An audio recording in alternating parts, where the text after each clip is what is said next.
Hey, I'm Lance Phillips. It's a football extravaganza this weekend. Barons, Raiders, Cold Lake, Grey Cup, NFL. I chose the Grey Cup. What say you, CK? I'm Chris King. I'll be watching the Grey Cup as well from my couch with cheap beer. Well, that's a good way to do it. I'm going to stay nice and warm. That's cool. I'll be warm. I'll be plenty warm. Layered up. You won't feel a thing. You won't feel a thing. Dude, it's bittersweet, right? Because I'm excited to go to the Grey Cup, you know, but at the same time, I'm sorry to miss some great high school football that's going on this weekend in Lacombe. Lance Phillips, Chris King with you for the Gloves Are Off. But you won't be there. Well, I keep telling you this. I work every weekend. Yeah, so you got to coach. I'll be coaching in a gym, probably getting yelled at by an official. That's what's going to be. No, you'll be doing the yelling at the official. Right. You keep saying that. I don't see it anywhere on camera. No one has any proof of this happening. I actually do have proof of that. Catch us on Twitter at Gloves TV, of course, Facebook at the Gloves New Cap. We had a crazy, exciting weekend of football here in the border city, with the Lloyd Comp Barons and the Holy Rosary Raiders playing for a chance to go to the Alberta Bowl. Did you see any of these games? Wait a second, it was the weekend. It was the weekend. I was coaching again, where we split on the weekend, but I saw the results, and very exciting times for Lloydminster, knowing that we have two teams going to the Alberta Bowl. All right, well, listen, let's get started on that topic because this is huge. It's absolutely huge. The Lloyd Comp Barons absolutely clobbered Grand Prairie, St. Joseph's Celtics. Clobbered them. Final score 38-14. Holy Rosary then went ahead and beat St. Albert Skyhawks 35-10. Two impressive wins, but which one is the most impressive, Chris King? Yeah, the one that I'm really impressed with is the Barons playing Tier 2. I think it's really extravagant that they can get to that level. These two teams, we knew they were close. Holy Rosary is going to their 5th straight Alberta Bowl. I know, and that's why it's more exciting. 5th straight. For the Barons. They haven't been there as much. What they've done this season is really impressive. The Raiders have a dynasty. For sure, and the dynasty word is something that gets everyone excited, right? They've been dynasty considering kids have come and gone from the program. It's not like they've had 5 years of the same kids. Yeah, I know. So they got a first-year quarterback that's leading them. You're basically making the case for me that it means so much to Lloyd Comp to get there. When's the last time Comp's been there in Alberta Bowl? 1999, if I'm not mistaken. So that would have been like Justin Kelly era, right? QB in those teams? Yeah. So I believe the last time they won it was 1994. Right. And it might be 96 since the last time they were there. I believe it's 96, actually. We talk about these teams all the time. These are two really good football teams. Oh, no, they're excellent football teams. And it's, as I said, for Lloydminster to have two teams there in different tiers is amazing. If you look at our population base and how the football has grown. But I'm really excited that the Barons got a chance to play on this stage. Holy's been there, and I think when you've been there, you know what it takes to get back to that spot. I think Lloyd Comp's in new territory. It is impressive that there's 3 Wheatland teams in this. Cold Lake is also going as a Tier 4, which is incredible considering when they played the comp, they had like 17 players, and when they played Holy, they had 19 due to injury. Right. And they've made it as Football Alberta's number 8 seed to get to Tier 4. What Holy has done over the last 5 years, I can definitely see the argument of the Comp Barons and what they've done to get to the Alberta Bowl. But 5 straight years is unbelievable. No, in the provincial title game for 5 years. That is incredible. It's really impressive, and as we said before, there's been a lot of things put into that Holy Rosary program. I think we might have to start talking about the Wheatland Football League as one of the better leagues in Alberta. Oh, we definitely do. We definitely do. Let's talk Junior B. You got it. The Saddle Lake Warriors came to Lloydminster this past Sunday to play our Bandits with 7 players. Lance, how does this happen that a team in Junior B only fields 7 players on their roster to start a game, not to end a game? Listen, what I think is more critical here is how does this league allow this to happen? Like at some point you'd think the league's got to step in and be like, okay, look, you guys admit they've got 25 players in the roster. Okay? So how can they got beat by they just played the Bandits 3 straight games. They got beat by a combined score of 36-3. First of all, I'm amazed they even scored 3 goals. But secondly, the league at some point has to step in and be like, look, you guys can't continue to do this with 7 players. It's embarrassing. It's terrible hockey. It's not helping anybody. The Bandits aren't learning anything from this. And this is the Bandits. The Bandits are currently 4th, if I'm not mistaken, in the Northeastern Alberta Junior B Hockey League. What about Wainwright, who's 14-2 or whatever they are, when they have to play these guys? Saddle Lake hasn't won a game, and they're not going to win a game this year. Well, not if you're bringing 7 players to the game. And this so step in. The league's got to step in. This is a problem that's happened for the past few years, right? It's not like this is a new thing where all of a sudden they don't have as many No, they've players. had this trouble. Yeah, So, they've had this trouble for a couple years. I'm with you on this. Like, at what point does the league say, hey, until you can field a full roster for every single game, you're out of the league? If you're in the league, are you stepping in right now? I would be stepping in before Christmas. You would. Well, first of all, they should have stepped in at the beginning of the season. So the bigger thing is someone's going to get hurt. Of those 7 players, someone's going to get hurt really bad, or they're going to hurt Guaranteed. someone on the other team. Because Guaranteed it's going to happen. when you're losing 12-0, that's when dumb stuff happens. Well, and it happened at the end of the Bandits game. One of the Saddle Lake players took a liberty right at the end of the game, and you can't have it. But I see their frustration. You're getting clobbered. Yeah, because you don't care. You're just like, You this can't ice the puck because the same 5 guys have to stay on the ice. Yeah. Like, it's crazy. But if I'm the league, I would have had this dealt with now. Like, this would have been dealt with before the season started. Okay, we didn't deal with it before the season started. I'm stepping in right now, and I'm saying if you can't field more than 10 players at your team, so 2 full lines, you're not playing. Yeah. That's the bottom line. If you can't prove that over the next couple of games, we're stepping in and we're saying you guys are being shut down for the season. Yeah, because just that is insane. forfeit the rest of the games. Really, that's what you have to do. Argos and the Rough Riders. For a lot of Rough Riders fans, this game was not what they had hoped for, but not necessarily in the score. It was actually in the way of officiating. Argos win 25-21, but during the game, numerous Rider fans were complaining about the calls going the Argos way, especially Riders broadcaster Rod Peterson, who chimed in on Twitter claiming, "It's clear the preference is to have Toronto in the Grey Cup." Chris, was the officiating as one-sided as Riders fans are making it out to be? Okay. First of all, I don't buy that the officials make or break a game. They can change. They don't. They can They change don't. the tempo a little bit. They can make momentum swing, but ultimately the teams win or lose Do you games. agree with the fact? Now, Do you think? I think that those we're talking about the hit to the head on the pick 6, right? The horse collar throwdown. Those are the 2 That calls. was early in the game. For sure, early in the game. The only thing I'd say with those is those are questionable calls. They could have went either way. I'm not saying it was blatantly should have been flagged, but those are calls, especially the hit to the head, that the CFL has been pretty adamant about all Right. year. So if you call that all year, you have to call it in playoffs. I get it. First of all, I believe that should have been overturned. Right. The rule states that he cannot contact a quarterback's above the shoulders. Yeah, head or neck area. And he did. He contacted Kevin Glenn in the face mask. That should have been overturned. Okay, it wasn't. It doesn't change the game. Look, Al Bradbury did not score 3 points in the first half. Al Bradbury is not Victor Butler or Sean Lemon, who had 3 sacks in that game. Al Bradbury did not throw 3 interceptions for the Riders. Right. No matter what people say, officials do not make or break the game. They don't. You cannot expect to win if you're going to go score 3 points in a half of football. Yeah, and I agree with that 100%. You losing one player, though, does change your defensive schemes. I don't care where they play. So if he ends up getting kicked out of the game, your scheme changes a little bit. The matter of the fact is the Riders Who's getting kicked out of the game? for the head hit, if that happens, right? Or if it gets flagged. It would have just been a penalty. He's not going to kick him out of the game. Right. Okay, so regardless, changes the field position, changes the game a little bit. The Riders weren't good for most of that game. They played really well. They were good in the fourth quarter. They played really well in the fourth quarter, and it was one of those things too little, too late, right? They make that big run, they come back, and then they couldn't get the stops they needed. No. The officials didn't tell them, hey, don't get your stops in the fourth. The officials weren't Cody Fajardo scoring on a 1-yard touchdown run to win the game. Like, they... You know, like, it's ridiculous. And the fact that Rod Peterson, who's a guy that I respect as a broadcaster, would come out and think that there's a conspiracy theory, and people are backing him up on this. Yeah, that's a bit much. Insane. First of all, you can make, and I know we got to get on here, but No, you can make fine. the case that you can make the case that the Riders are the more profitable option for the CFL to be in the Grey Cup. Agreed, yep. The biggest following, right? Absolutely.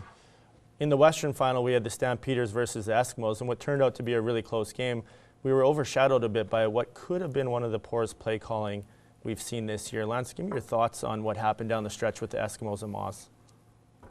You know, people are just murdering Moss right now because they're saying no matter what he says, he's still trying to defend an indefensible call. Look he makes valid points. He's saying if they get that field goal, his defense gets a chance to get the ball back, they go down and win the game. Is this the worst call I've ever seen? No. The worst call I think I've ever seen could have been in last year's Grey Cup when you're on like the 5-yard line and Calgary elects to go with their backup quarterback and a backup running back and not give it to Messam to run the ball in. Okay, that could be the worst play call. This is up there, but it's not like egregious, I don't think, as people are making it out to be. It was 3rd and 4. Well, so what happens? Well, he's what trusting happens his if he defense. makes the call to let's go for it at 3rd and 4 and they don't get it? The only thing that happens in that situation is he says, we needed a TD, we're going to go for 2. We still would have got the ball back with a minute left. Regardless, we talk about this all the time, everyone thinks they're a coach. That's a really easy job to do from the couch and from watching the game where we are. 100% it is. Ultimately, he trusted his D. He was saying, look, if we get this field goal and we get a stop, we're going to get the ball back. That's exactly what he's saying. A minute 15. So as a player, you like the confidence. Now, when it doesn't turn out, it's always like, wow, he should have done this. He should have done this. What if he goes the other way and it doesn't turn out? Yeah, like you're 50-50 either way. You probably could have lost that game. Look, I'll tell you right now, no matter what Jason Moss called in that scenario, no matter what he did, if it didn't work out, he was going to be crucified for it. Yeah. For whatever play call he made. If he elects to go for it and they don't get it, he's going to get slaughtered. And that's the nature of the beast, right? Coaching in any professional league, you're always going to get judged on what decision did you make or not make. No, absolutely. I mean, do you think it's the worst play you've seen? It's not the worst play. At least as a coach, he knew what he wanted out of his team. I can live with that. I can live with it 100%. If you said we're going to get a stop and we're going to get a score to win the game, I'll take that. He makes a call and he's standing by it. And I respect that he as a coach is standing by it. He's not saying, you know what, maybe in hindsight I should have done something different. No, he's sticking with it. And the fact that people are cramming him for it is garbage, in my opinion. Yeah. Again, easy to sit there and watch a football game like, well, that's not what I would have done. Yeah, well, you get in that scenario and tell me what you would have done. It's a little different when you're in that seat. I'm hot about it right now. I know, I like it. I'm hot about it. Listen, Aaron Judge wins Rookie of the Year for the Yankees, and I'm not sure that there's any debate that Aaron Judge should have won Rookie of the Year. He essentially got all 30 first-place votes for 150 points in the 5-3-1 scoring system. But is this the most impressive rookie season that you've ever seen? So statistically, this is one of the best rookie seasons in all MLB. He had 50 home runs, 108 ribbies, 149 runs. Why are we putting so much emphasis on home runs? Because the home runs matter nowadays. It's all about home runs, strikeouts, He had walks. 50, how many home runs did he have? He had 52 home home runs in 678 plate appearances. Right. And he also had 120 walks. Like, that's pretty impressive. Now, he did strike out 203 times. He struck out actually 208 times. 208. 208. That's Sorry. 5 extra strikeouts, and that matters in Major League Baseball. That totally changes my argument. What about the 2001 Ichiro Suzuki rookie season? I mean, he had a 350 batting average over that season. He only struck out like 53 times, if I'm not mistaken. Right. Like totally Ichiro different Suzuki players. was absolutely incredible. And yeah, for sure. Ichiro Suzuki's not a power hitter like Aaron Judge is, but he's getting on base a lot as a rookie in that season. And he's, not only that, he's a far better defender in 2001 than Aaron Judge is. Ichiro also isn't 6'8" or whatever Judge is in terms of covering ground. He's a big when you lad. look at Judge, you compare his kind of rookie year to like a Mark McGuire, some of the bigger power hitters in the game. And as you said with Ichiro was that hitter for a long time. I think the elephant is back. I think when you look at the power hitters, if you can hit 50 in your first year, you're probably going to hit 30 plus every year. Would that be a safe assumption? That's probably a safe assumption. Which makes you a really good MLB player. That he can hit home runs? Yeah, that matters. If I you believe hit it 30 home matters, runs, but look it's at Joey not the Bautista. be-all, end-all. He played for how many years just hitting home runs and getting a few walks? Who, Aaron Judge? No. He actually played for one. Batista. Yeah, Similar player, right? But Batista played for seasons with the Blue Jays when they were hot garbage, and he was hitting 50 plus homers a year, and they were garbage. And so Judge, as a rookie, is one of the best players on a playoff team. I'm not debating he's one of the best players on a playoff team. I'm just saying it is very impressive what he did this year.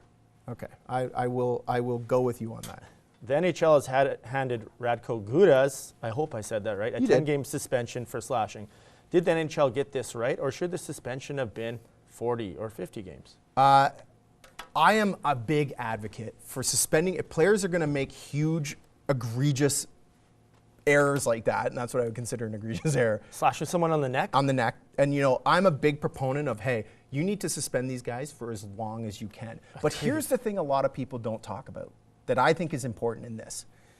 Gudas is going to forfeit over $400,000 of salary. Yep. And that's a nice hit in the pocketbook. So, when we talk about suspensions, I believe this is appropriate. This should tell Radko Gudas that we're not going to tolerate this kind of crap. He should get more, though, regardless. $400K is $400K. It's a lot more if he's fined $1.2 million. I mean, you also have to consider collective bargaining agreement stuff here as well. You can't just go ahead and suspend a guy for a season. As much as I would love to see that for certain plays that happen. I agree, but this is one of those chances that the NHL gets, and we talk about this in all sport leagues. You have a chance to send a message. The player fell down. You clearly slashed him. I think he went for his head, but hit him in the neck, shoulder area. Well, it definitely looked like he was. I thought it was Spartacus we were watching. It looked like he was trying to decapitate. It was intentional. I just think that's one of those ones. The longer you suspend, the better, because now you set the precedent really high, and now it can come. Okay, the next time something happens like that, we can scale it back. You can't go further than that. Have you seen anything worse than that this year? No, I don't think I have. The other case you can make here is that he's a repeat offender. He's considered a repeat offender of the collective bargaining agreement.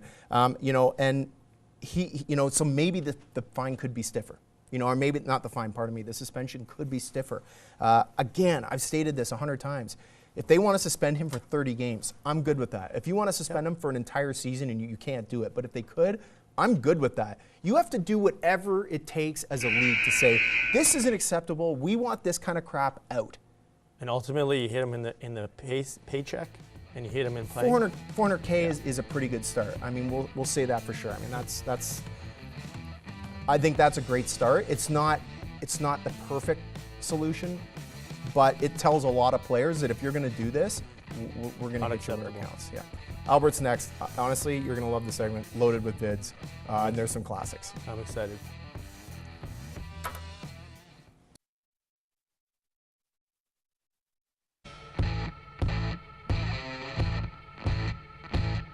We're back, and the gloves are still off. Literally loaded up today, so let's just go. Okay, let's get started. Tweet. James Wilder at IamWilder32. My mom up here telling the store clerk. Please say this the way it should be said. This big boy right here, my son. He the rookie of the year in the whole country. Hashtag get Wilder. Is that good? That's pretty close. Is that good? That's pretty good. That was not bad. Is my son here? I should have been more excited on it. I thought he would have been. Okay, I guess it's me. This is important. This is College of Sports Media at C Sports Media. This is my alma mater. CSM's 10th anniversary celebrations are underway. Hashtag gift bags, hashtag alumni, which I am proud to say I am one of those. Hashtag, do you get a gift bag? I don't know, actually. I should definitely be questioning that. I feel like I should be getting a gift bag, considering what I put them through. Hashtag shares or? Hashtag share with Lance. Come on, guys. The Ringer at The Ringer. People who have thrown interceptions in the Chiefs-Giants game. Dude. Alex Smith, Shane Vereen, Travis Kelce. People who haven't. My boy, Eli Manning. Like, what a great picture of Eli. We've seen this picture before. Like, he looks like he's absolutely Male in that the photo. He looks like that a lot. No, for sure. Brian Chonaki, Broadcasting Bry. Soak it in. The Jacksonville Jaguars are 7-3, hashtag real life. Like, can you actually believe that? I can't. And we discussed this. The schedule is in their favor, and it could get worse for everyone else. RJ Bell, Tom Brady, 5 interceptions since January 24th, 2016. Nathan Peterman, 5 interceptions since 4 p.m. Eastern time. The Bills have a problem. I have a problem. That's a massive problem. He threw 5 interceptions. Why'd they put him in the game?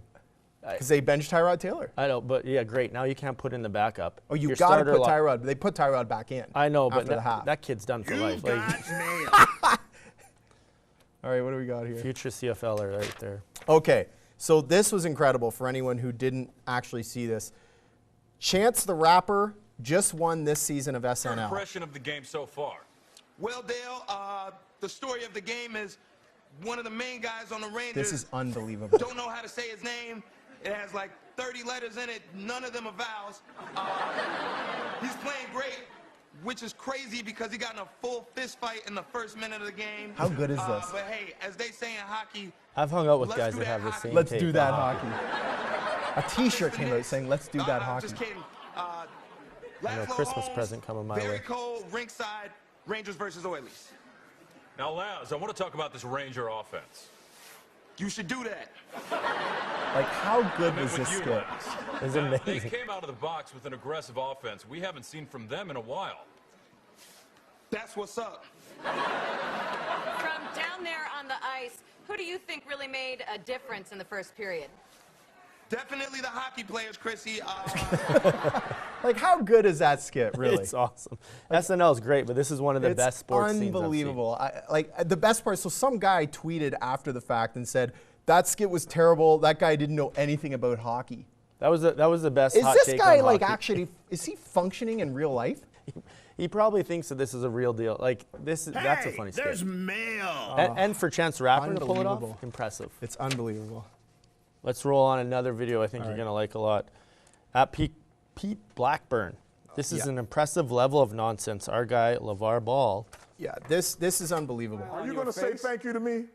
I'm Are going you to gonna say thank you at to the me? end of this interview. I will thank you. I guarantee it. No. Are you going to say thank me now? I guarantee it. You know why? Are you going to thank me now? You know why? Are you going to thank me now? Not yet. You haven't earned it Why yet. are you going to thank me? Haven't earned it yet. But no. Why are you not going to thank me? Haven't Why you earned not it gonna yet. thank me right How- now? When you how earn it, I'll thank you. frustrating is LeVar Ball. He's Your the son worst. said thank you, You can say for thank you. helping Can him you say get The fact that the Mr. LeVar Ball? president and him are in a Twitter battle is. Listen to this. This is CNN. How about we do it now? I just want to hear it. You know what? I'll show you what. I just want to hear it now. Just to be decent, I just want it. because it's a nice thing to do. Yeah. I need to know why people are still Oh, giving this yeah, guy 'cause it's publicity. nice Here thing with to do, me see? Now on you try- CNN tonight. Don Lemon thanks you Now, how hard? from wherever how he is. hard was that? This is a minute of this Thank garbage. me for talking to you on his show right now. Hey, he why owes me are you thanks. thanking me? He though? actually Just has to no say thank you? independent Wait, thoughts. hold He on. Like, how just- many he just people are babbles. shutting that off after a while? People Like, we tune in probably though let just to that roll see too what's long. going to happen. That's the problem. People will watch that and be like, what is he going to say next? This is what news has You've come got to. mail. This is what news terrible has come stuff.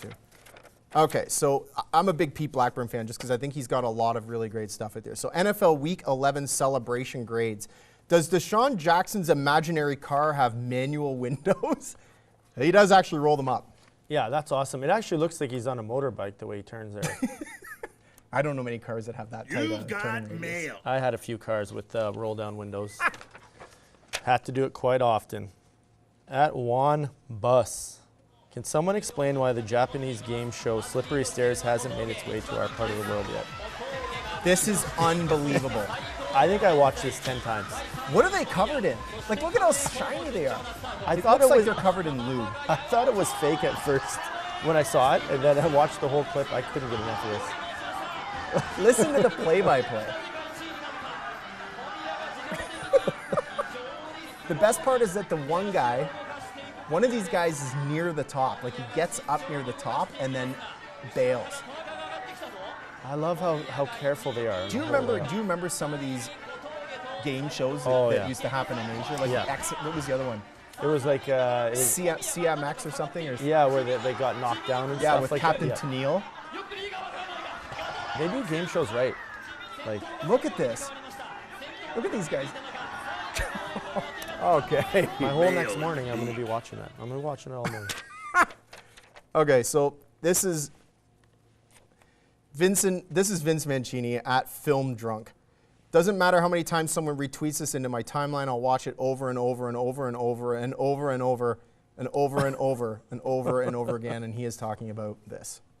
That's when it just clicked in my mind that if you just run through somebody's face, a lot of people ain't gonna be able to take that over and over and over and over and over and over and over and over and over and over and over and over and over and over and over again.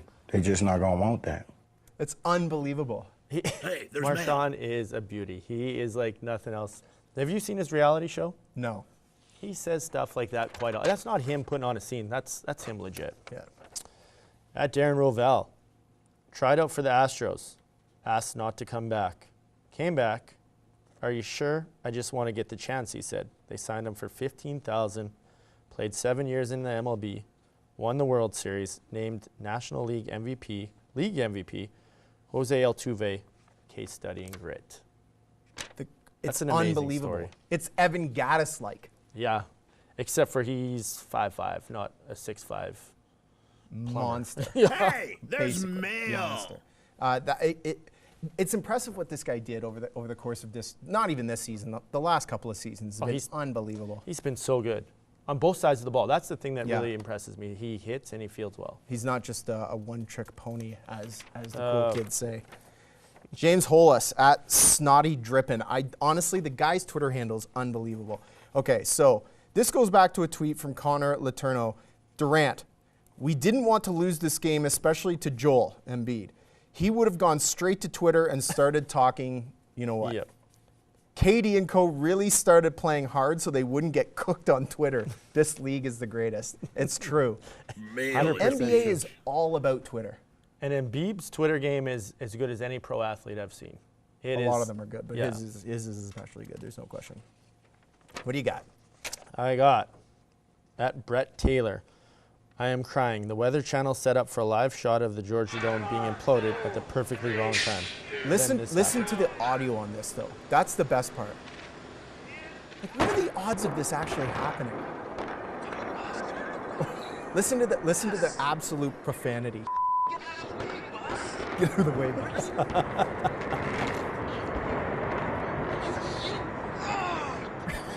How frustrated is that person? I'm surprised he didn't try to walk around. Listen. Oh, and the bus leaves right on time. Here we go, he says. It's gone. It's gone. It's gone. Good luck explaining that to your boss. It's gone. Oh, final from San Antonio. This from the Atlanta Hawks, and the bus is covering the final score. Hey, there's mail. Super appropriate. At RP Quigs, Drew Doughty is unhappy. Like, imagine if there was a goalie there. Hey, How much is that piece of wood he just that's destroyed? about $350. Like it's nothing. Yeah. Guys playing men's rec league hockey right now are absolutely cooking. Hey, there's mail. That's I would quit. That'd be my season right there. All right. Blue Jays PR, bang this one out. Yep. Selected to the Blue Jays 40-man roster. Right-hand pitcher Connor Green, catcher Dan Jansen, catcher Reese McGuire, left-hand pitcher Tommy Pannone, I believe. Sounds a little and first base Rowdy Tellez. Look, Rowdy Tellez has a spot. What's your take on Connor Green? I like him a lot. I thought he's showed great, really well. Yeah. But he's got a bit more development to do. But there's a guy in the Jays farm system that really. I think he's the best that they have in the system. I think he's 2 years. Oh, away, he's though. definitely the best pitcher they have in the system. I think he's 2 years away. Though. And they could use a guy like that possibly this coming year. But I don't know if he'll actually even make the team. I don't see him playing on the team. No, if he does, maybe relief the first year and then bring him up.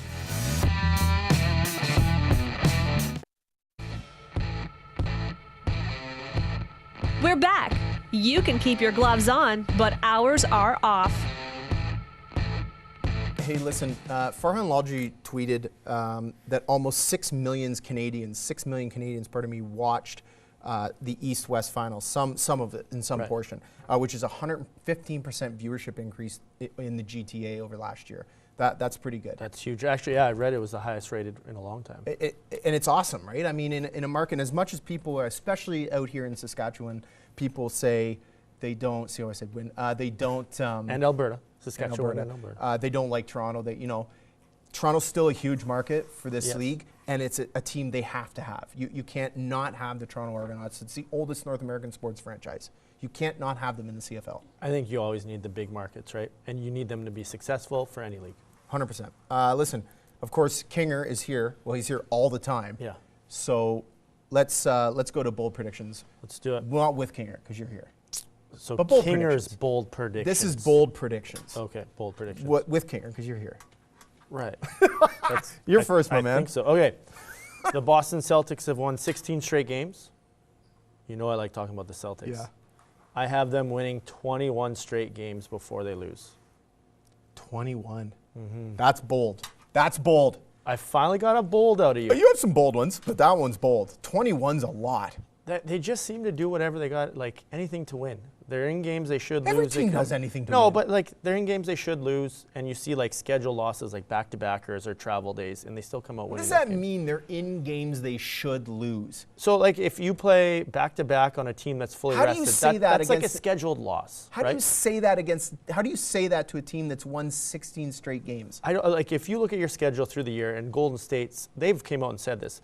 There's days where you say that might be a loss, or we're resting our guys because we've played 3 games in 5 days, or something like that. The scheduled loss. I don't get it. I don't understand that. Do you as a coach look at that with your players and be like, hey, this should be a loss? Every game's a scheduled win for us. If we lose, it's my fault. So you're totally going against what you just said. But that's a professional league. If you're traveling east to west. No, the ACAC is not a professional league. No, not us.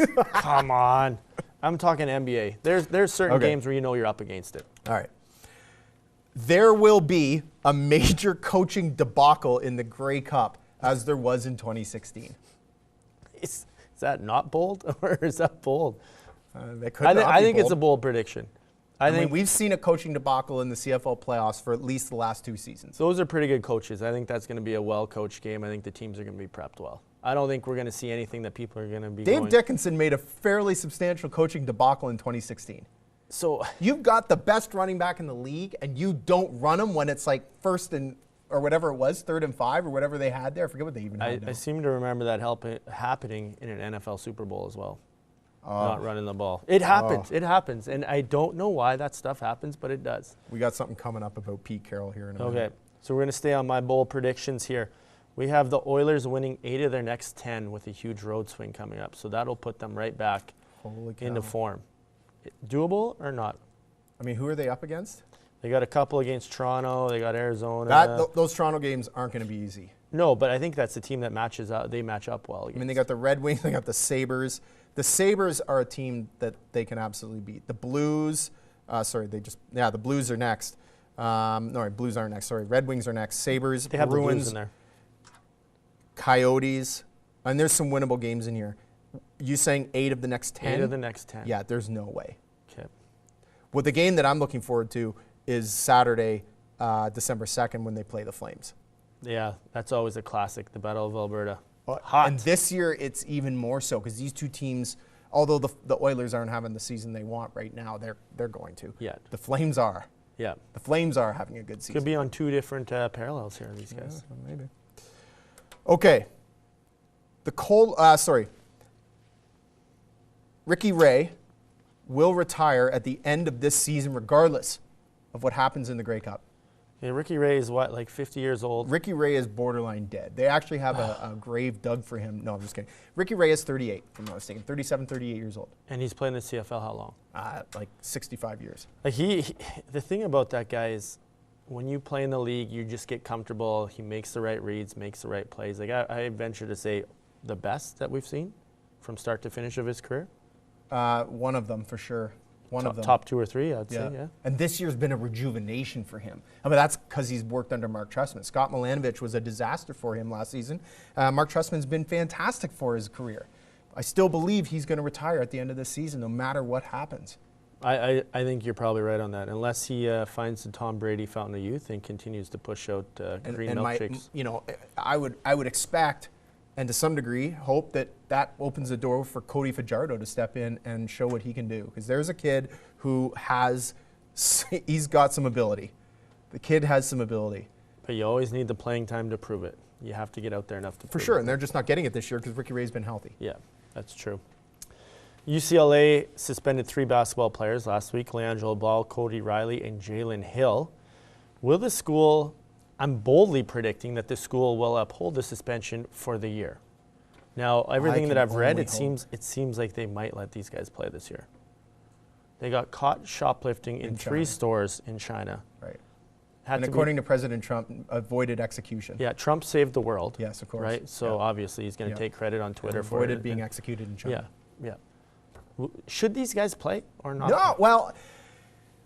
This is fascinating because this has nothing to do with school per se, but it does reflect on the school. So if you're going to suspend these kids, just stick with it. Just stick with it. Well, UCLA is a major school. They draw a lot of international students from Asia. LeAngelo Ball's a pretty big draw. Yeah, well, he's the most famous player they have right now. But yeah, you do something like that, like you can't have that. What are you doing if you have girls? No, they're kicked off the team. They're not suspended. They're kicked off the team. I've kicked players off for a lot less, and you know this. I respect that. We've talked about this before. I respect that as a coach to be able to do that, even if it's one of your better players. Yeah. To say, hey, we're not tolerating this. I'm going to do it. I respect that. There's a certain way you need to act, and that's not how you represent. Not like you school. Disrespect me, because I know you don't really respect me. That's daily. Yeah, no, for sure. Okay, the Seattle Seahawks. if they miss the playoffs, Pete Carroll will be fired. No. What do you mean, no? I mean, you're wrong. He He's not made getting a fired. massive Super Bowl gaffe against the Patriots, not giving the ball to beast mode. He's one of the better coaches in the league. He and just one of the made better team another chemistry terrible guys. mistake this past weekend. Right, but part of this is the roster right now, right? Their roster started. There's some chunks that they couldn't pay, some guys they had to let go. I don't think this is all on Pete Carroll. I think Pete Carroll's probably one of the most sought-after coaches. I'm not disagreeing with you, but I'm saying that Pete Carroll will be fired by the end of the season. I don't think so. I think they keep but him. not fired by the end of the season. They'll be fired if they don't make the playoffs.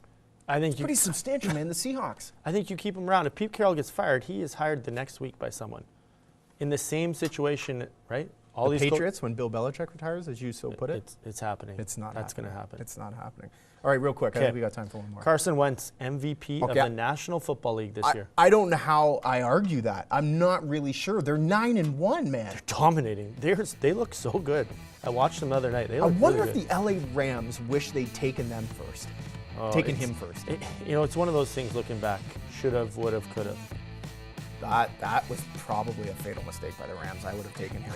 Yeah, he's good. He's unbelievable.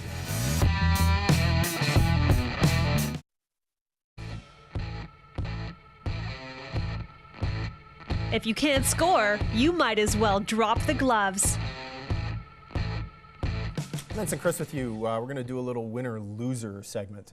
You got some lined up? I got some winners and some losers. Boy, you want me to start it off, though? I do. Okay, I'm happy to. Listen, I got a lot of CFL stuff. First of all, my winner is the CFL. This past weekend, there was talk of Halifax having a 10th team in the league. Now, it hasn't gone anywhere. There isn't a other little than talk. just- There's a lot. there is a lot, but talks, with the CFL, they're discussing how great would this be to have not only a 10th team in the league, but a 10th team in Atlantic Canada. I think it's huge. I think Atlantic Canada is desperate for any professional sports team right now. No question. Other than an NBA Canada, that's all they really have. But I think that makes the league more legitimate across the board for the Listen, CFL. our cameraman Jim and I were talking off camera about back in the 80s, there was the Atlantic Schooners that I wasn't real familiar with, but Jim enlightened me on this, and I think this is really interesting. So they were a conditional Canadian Football League team that was to begin play in 1984, and they were going to play out of Dartmouth, Nova Scotia, which the Trailer Park Boys would have been there for sure. But anyways, Atlantic Schooners, that team name, first of all, is just, it hits me, and I love it. I think it's great. Fantastic name. What I think would be cool is I would love to see a fan base in Atlantic Canada, and I would like to see how that fan base rivals what they've got going in Ryderville. I was just going to say, I would compare it to that. That would be my guess. I think I'll they bet would be you'd be hungry bigger. for it. I'll bet you'd be way bigger because you'd have, as we've talked about, Atlantic Canada in on this, not just Halifax or wherever it's going to be. It's all of Atlantic Canada. Yeah. You probably would get Quebec people that are far east getting involved in that as well. Well, I would take it a step further. I think people might go out there to watch their team play out there. Listen, I'd go out. It's not even my team. I'd go out to watch because I'd want to see what's going on out there. Yeah. And there's a lot of good, in the world of U Sports football, some of these teams like Acadia just got absolutely clobbered by Western. They're good teams, but they have trouble competing with some of these OUA teams. The elite. Pardon me? The elite The teams, elite, yeah. for sure. But there's some good teams out there. There's some good football players, and a lot of players have played in the CFL from Atlantic Canada. Yep. And it'd be amazing to see. Sorry, we went no, on about hey, that for no, a while. But that's I'm a with you. big win if the CFL Yeah. can make that happen. I'm with and you. they can eliminate divisions. 100%. NFL was in Mexico this past weekend. The reviews were not great from the players that were down there. No. What's your thoughts? I think the NFL loses on this one. Just stay in North America. Just stay in North America. Like, I know you're trying to grow the game, but realistically, are you going to have a football team in Mexico? No. Are you going to have a football team in London? Maybe. No way. I think London's doable. I think if you get it set up right. I just think the market's so big. I think that's what the NFL's looking at. The Mexico makes no sense to me at all. Mexico makes okay. London, yeah, maybe I'm a bit outlandish there. London, you could make a case for going to play games there, not having a team. You can't have a team in London. Going and playing games there, cool. You might even make a case for going and playing in China or Yeah, something you like could that. do that. But Mexico, no, just stop. Yeah, That's like it's- going to the Dominican to play a football game. Like nobody's doing that. Yeah, I don't think it was great. From everything I read, not fantastic. All right. I got a winner. This is a local winner. I got a winner. We talked about this earlier. It's the Cold Lake Royals into Tier 4 Alberta Bowl as Football Alberta, although these rankings don't mean jack squat. The number 8 ranked team. Look, this is unbelievable. This team barely had enough players to compete in football games against the 2 premier teams, essentially, in Wheatland Football League, in Lloydminster and Holy Rosary. Yet they've made it. They've made it to the Alberta Bowl. Well, and they may win. And early in the year, though, I do remember you saying that that's a pretty good squad. You did say early in the year that they had a pretty good team. They had a pretty good team, but they've been decimated by injury. Right. And I think, well, when you're in that tier, what is that, Tier 4? They're Tier 4. When you're in that tier, you can only lose a couple guys because your population base can't support it in terms of how many guys on your roster. No. So if they lose a couple major guys, they're done playing for. with players in the teens. I mean, when you think about that, when you think about some of these schools that have like 25 players on the sidelines and they've got a guy that can essentially rotate in, like they've got guys that rotate in, they play one position. Yeah. And this school's got guys playing both ways the entire game.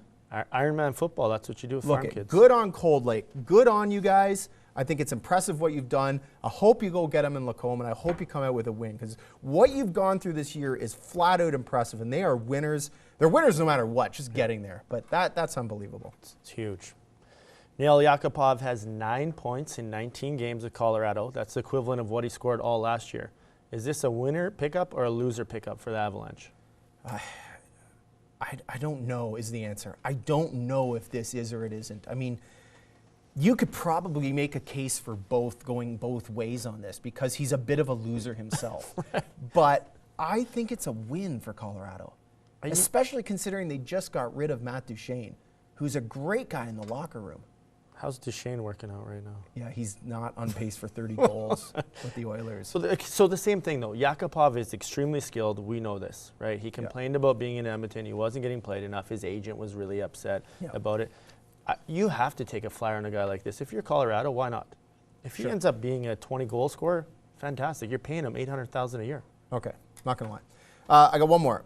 Loser. I'm the loser. I'm the loser because I called that Holy Rosary would not have 19 points scored against them in the North quarter and semifinal. They did. They had 28 points scored against them, but I think it was part of bold predictions, wasn't it? It was bold predictions, so I'll give you that. That's why they're bold predictions. But you're a winner for owning up to your mistake. Oh, I'm a winner for one. I'll own up to that anytime. I respect that. First of all, one thing I was taught in school: analysis over prediction. And that is exactly why. That's good. That's why.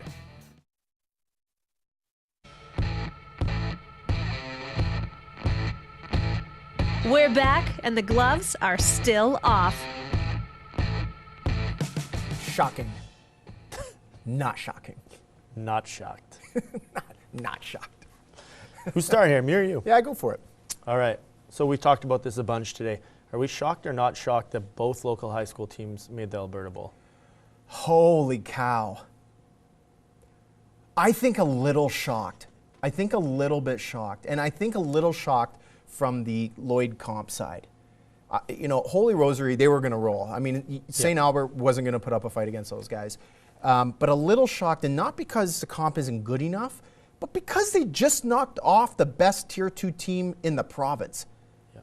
I mean, Coach Aaron Harper said to me after the game, he's like, when we were watching film on these guys, they were big, they were fast, they were strong, they don't make mistakes.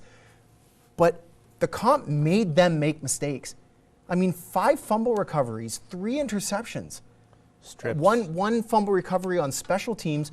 Defense alone, those turnovers, the offense created 21 points off those turnovers that defense made. When you play a team that's bigger than that, you got to limit their time with the ball, right? So the defense really came up huge. And I got to tell you, I am not sure at this point that Foothills is going to put up a fight against the comp. I think that this is a comp's game to lose. Could you imagine if we came home with 2 Alberta Bowl champs out of Lloydminster? I mean, that would be unbelievable. That would be crazy. It'd be unbelievable. Yeah. And it's a definite possibility. I believe that in the Alberta Bowl, the Raiders have a tougher task ahead of them than Comp does. I mean, they get Cochrane again, and Cochrane beat up on Cardston, and Cardston's good. There's a little bit of a mental piece with that, though, right? Like, for sure. They beat you a couple times. You're going to get after them sooner or later. You're going to get that one. It's going to be. We've talked about this a lot.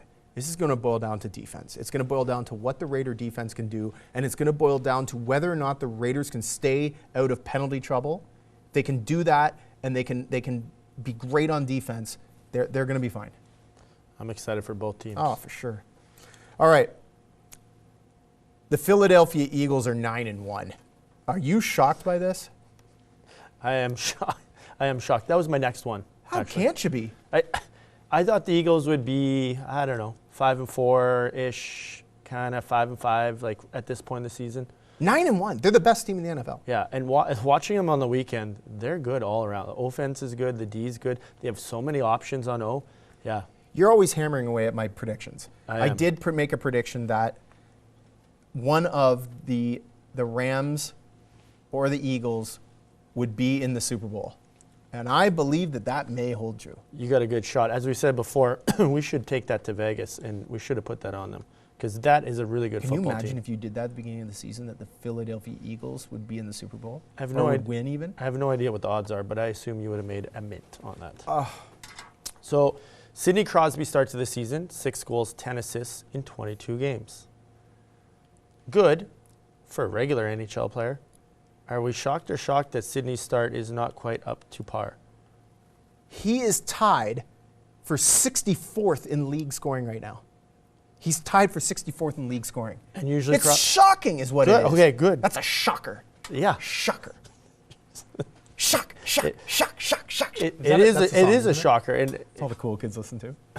I don't think any kids listen to that song anymore, to be honest. I'll check the team room. It's shocking though, it really is. Well, and it's I'll usually, check the team room tomorrow. usually, Sidney's going to be 1, 2, 3, maybe 5, right? But he's going to be there like start to finish, which makes me worry. Is he injured? Is he banged up? Or what's going on right now with them? Phil Kessel, man. Phil Kessel's 10th. There's The stud. Phil the Thrill is 10th in league scoring, and there's where all the points are going to. Phil should be a first liner. Yeah, he's a real grinder. He's a real grinder. He's a real hot dog eater. Listen, there's a legit first ballot Hall of Famer, Phil Kessel. Okay. That would be shocking. Okay, you're gonna love this one. Donald Trump will not stop tweeting about Marshawn Lynch. Shocked or not shocked? I am not shocked. I'm more shocked that all of my shocked or not shocked you've mentioned today.